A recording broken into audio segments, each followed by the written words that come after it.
नमस्कार, मैं निरंजन स्वागत करता हूं आप सभी का युवा चार समाचार के डेली डोज पर, जहां हम बात करते हैं अंतर्राष्ट्रीय मुद्दों की, राष्ट्रीय खबरों की और छत्तीसगढ़ में हुए दिन भर की घटनाक्रम की। तो सबसे पहले हम बात करते हैं अंतर्राष्ट्रीय मुद्दों की। इजरायल ने रोमन गॉफमैन को मोसाद का प्रमुख नियुक्त किया। जी हाँ, इजरायल के प्रधानमंत्री बेंजामिन नेतन्याहू ने मेजर जनरल रोमन गॉफमैन को मोसाद का अगला प्रमुख नियुक्त किया है। 13 अप्रैल 2026 को इस नियुक्ति की पुष्टि ऐसे महत्वपूर्ण समय में हुई है जब इजरायल जटिल क्षेत्रीय सुरक्षा चुनौतियों का सामना कर रहा है। वह 2 जुलाई 2026 को आधिकारिक तौर पर कार्यभार संभालेंगे और डेविड बर्निया का स्थान लेंगे, जिनका कार्यकाल जून में समाप्त हो रहा है। रोमन गॉफमैन को प्रधानमंत्री नेतन्याहू के सबसे भरोसेमंद सहयोगी में से एक माना जाता है। वह वर्तमान में प्रधानमंत्री के सैन्य सचिव के रूप में कार्यरत है और इजरायल के रक्षा तथा रणनीतिक निर्णयों को आकार देने में उनकी गहरी भूमिका रही है। मोसाद, जिसे आधिकारिक तौर पर institute for intelligence and special operation के नाम से जाना जाता है, इजरायल की प्रमुख खुफिया एजेंसी है। इस अपॉइंटमेंट को सरकारी एडवाइजरी कमेटी ने मंजूरी दी, जिसे इजरायल के सुप्रीम कोर्ट के पूर्व प्रेसिडेंट असर गुनिया लीड कर रहे थे। इस कदम से यह पक्का होगा कि सीनियर अपॉइंटमेंट कानूनी और एडमिनिस्ट्रेटिव स्टैंडर्ड को पूरा करते हैं। मंजूरी के बाद पीएम नेतन्याहू ने ऑफिशियली फैसला का ऐलान किया। वैश्विक तनाव के बीच अब हम बात करते हैं हंगरी की। हंगरी में चुनावी नतीजों में दिग्गज राष्ट्रवादी नेता विक्टर ऑर्बन को करारी हार का सामना करना पड़ा। पिछले 16 सालों में सत्ता पर काबिज ऑर्बन को हंगरी के तिस्जा पार्टी के युवा नेता पीटर मैयार ने करारी शिकस्त दी। बता दें कि विक्टर ऑर्बन अमेरिकी राष्ट्रपति डोनाल्ड ट्रंप के करीबी सहयोगी में से एक है।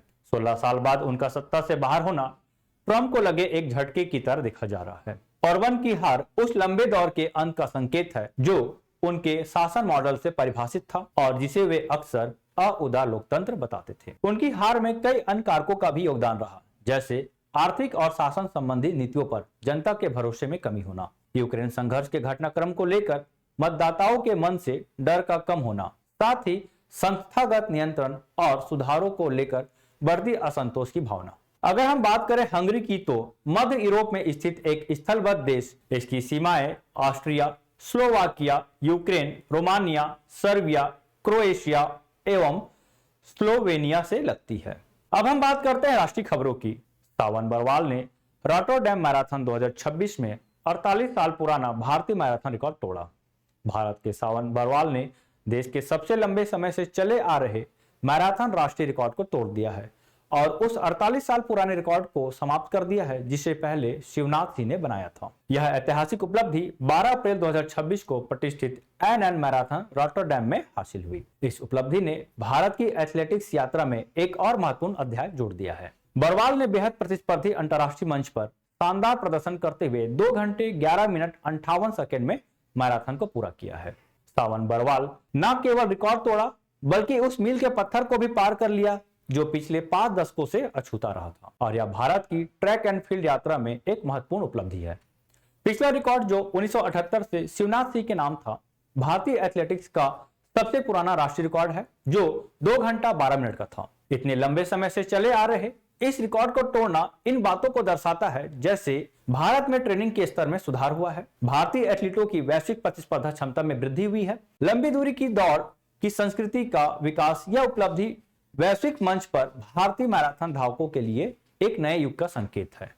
खबरों में आगे बढ़ते हैं और बात करते हैं एशियाई कुश्ती चैंपियनशिप 2026 की। भारतीय पहलवानों ने एशियन रेसलिंग चैंपियनशिप 2026 में जबरदस्त प्रदर्शन किया है। सुजीत कालकल और अभिमन्यु मांडवाल ने फ्री स्टाइल कैटेगरी में गोल्ड मेडल जीते। यह टूर्नामेंट बिश्केक में हुआ था, जहां भारतीय पहलवानों ने मैट पर अपना पूरा दबदबा और जबरदस्त जुझारूपन दिखाया।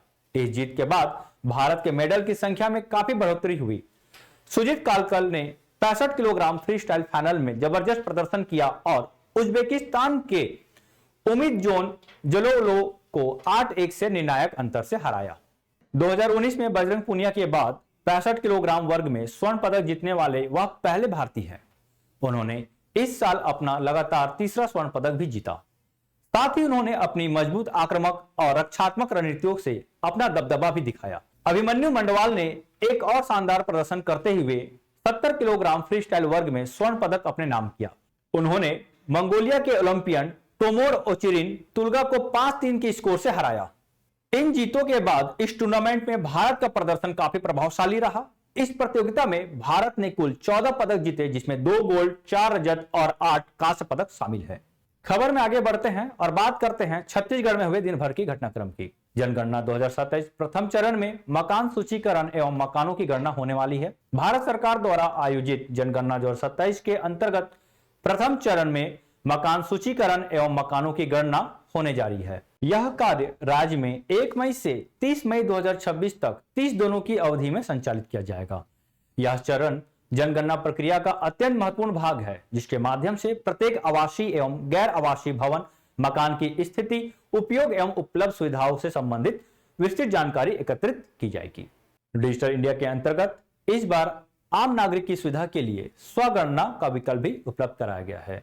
इच्छुक नागरिक 16 अप्रैल 2026 से 30 अप्रैल 2026 के मध्य निर्धारित ऑनलाइन पोर्टल के माध्यम से स्वयं अपने परिवार एवं मकान से संबंधित जानकारी दर्ज कर सकते हैं। स्वगणना करने वाले परिवारों को एक स्वगणना आईडी प्रदान की जाएगी, जिसे सुरक्षित रखना आवश्यक होगा तथा प्रगणक के आने पर प्रगणकों को देना होगा। आपके द्वारा भरी जानकारी की पुष्टि के बाद प्रगणक उसे सबमिट कर देगा।